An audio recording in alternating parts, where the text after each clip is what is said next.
Las consecuencias de la pandemia son inmensas y a medida que pasa el tiempo vamos conociendo cada vez más de estas consecuencias. Los más pequeños, según los especialistas, son los que más alteraciones han sufrido por efectos de la pandemia. Según UNICEF, la mitad de los menores de 6 años padece alteraciones en la alimentación por la pandemia, además de alteraciones en el sueño, alteraciones en su conducta. Preocupa mucho a los nutricionistas las alteraciones en la alimentación por la pandemia, porque se estima que 4 de cada 10 familias dejaron de comprar alimentos por falta de dinero, por la crisis económica, por la falta de trabajo, por todo lo que produjo la pandemia.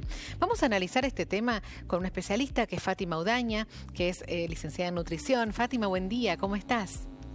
Buenos días, Mercedes. ¿Cómo estás? Un placer tenerte con nosotros. Quiero que nos explique, Fátima, las complicaciones que puede tener en un niño, te digo 6 años, pero de la primera infancia, tener alteraciones de esta manera, ¿no?, en la alimentación, porque como vos los has dicho en más de una oportunidad que hemos charlado, son los primeros años de vida los que te marcan también el resto de tu vida, y estos pequeños han tenido alteraciones, o sea que debe ser muy grave, ¿no?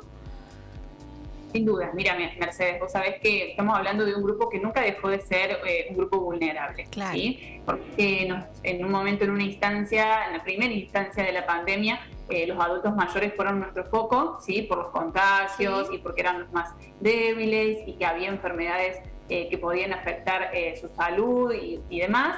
Los niños quedó como en un tercer plano, ¿sí? Pero ellos nunca dejaron de ser vulnerables. Tal vez no tuvieron en una primera instancia el impacto del virus y del contagio, por más que eran vectores, nunca dejaron de serlo, ¿sí? Entonces afectaron otras cuestiones más indirectas, pero que hoy, en la actualidad, ya con un poquito más de libertad hasta el momento, y no nos vamos a adelantar demasiado con el tema de los cuidados, sí, se ve recién ahora el impacto en ellos, ¿sí? ¿Qué hemos visto? ¿Qué hemos observado? Que hubo dos realidades diferentes. Por un lado, tenemos los niños, como vos mencionás, que no tenían acceso económico, ¿sí?, por una cuestión económica a ciertos grupos de alimentos, y como vos bien sabés, hay grupos de alimentos que el precio se ha disparado, entonces eso empeoró la situación. Tenemos niños que asistían a la escuela y comían allí, que asistían a merenderos, y que se cortó todo ese ciclo en donde se le promovía o se daba una alimentación variada, o por lo menos los grupos indispensables. Entonces, cuando se cortó todo esto por una cuestión de falta de acceso, porque no podíamos circular y demás, en el seno familiar no tenían el acceso a esos grupos. Claro. Bien, entonces, ¿qué se ve? Bueno, sí, hubo una malnutrición por déficit de nutrientes, por falta de acceso.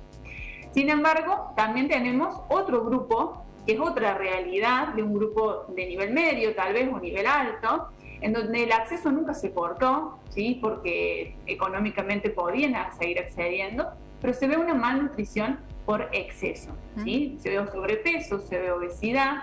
Estamos hablando de la misma gravedad, sí, que a veces nos enfocamos en la desnutrición, pero es otra realidad, y fíjate cómo este virus afectó a personas con comortalidades que tienen que ver con esta presencia de enfermedades. Claro, entonces empeoramos aún el ciclo, ¿entiendes? Estás hablando de dos extremos, y dos extremos de mucha gravedad, porque además, Fátima, ¿qué repercusión puede tener en el desarrollo de estos niños? Cualquiera de los dos extremos que nos describiste recién. Cualquiera de los dos extremos, y por eso te lo marco, porque son tan importantes. Claro. ¿Sí? Ambos. A veces nos enfocamos en uno, y en realidad son los dos importantes. En ambos casos estamos hablando de malnutrición, de déficit de nutrientes, de cuerpos que están malnutridos.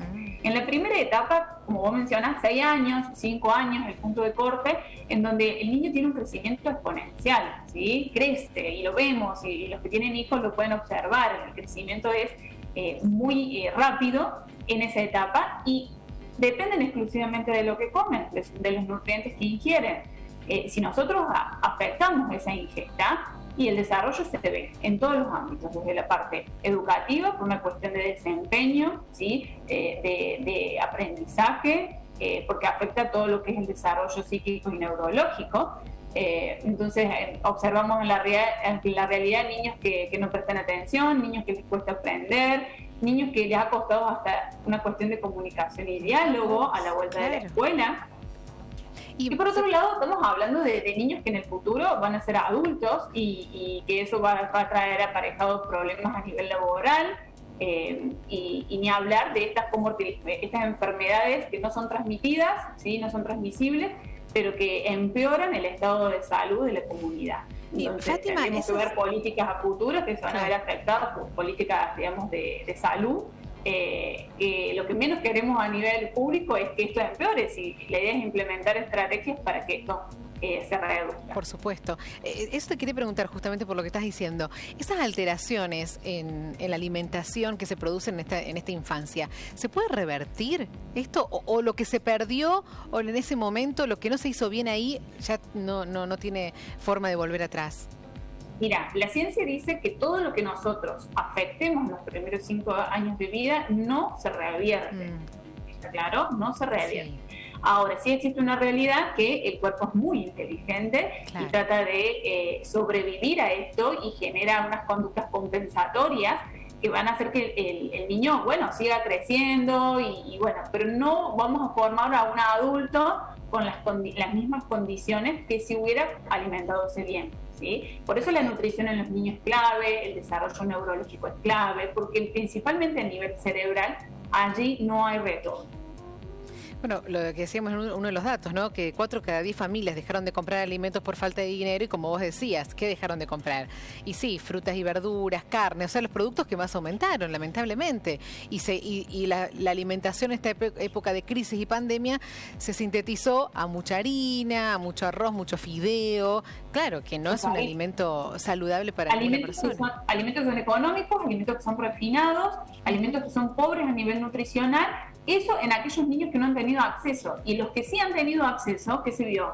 Exceso de bebidas azucaradas, cosas dulces, snacks, comida ultraprocesada y comida procesada. ¿Pero por qué? Porque, bueno, más allá del encierro y de la exposición continua a la televisión y las redes sociales, que es otra línea que se desarrolló, la exposición continua de la publicidad de estos grupos de alimentos, bueno, promovió al aumento del consumo de ese grupo y hoy por eso estamos exigiendo a toda costa no solamente el control publicitario de estos grupos de alimentos, sino también el etiquetado frontal, que ustedes ya han hablado bastante bien con respecto a esto. Va a ayudar. ¿Sí? Estamos bajo la ley.